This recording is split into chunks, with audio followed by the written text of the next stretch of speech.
Mga magsasaka at mga trader ng gulay sa Cordillera, direktang ikukonekta naman ni Mayor Isko Moreno sa mga palengke ng Maynila.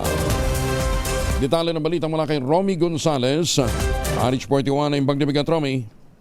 Patuloy na nahirapan ang mga magsasaka sa Cordillera dahil sa mababang preso at hindi nababenta ang kanilang produktong gulay dahil sa oversupply.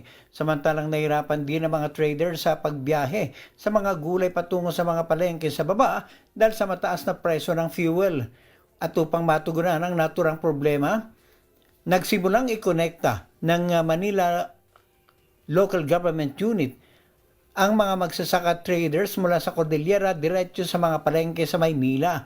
Ang hakbang ay naisakatu para matapos makipagpulong ang mga lokal na opisyal ng Benguet sa panguna ni Vice Governor Marie Rose Fangwan Quepes kay Manila Mayor Isko Moreno Dumagoso at tinalakay ang sitwasyon at posibleng interventions.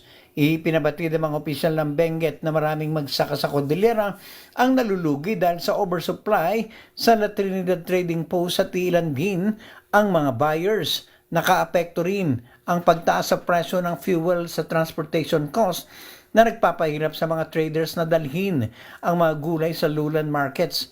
Dahil sa ganitong sitwasyon, ilang magsasaka ang iniulat na humantong sa pagtapon sa mga di nabebenteng gulay o ipinamimigay nila sa mga kababayan natin ng libre.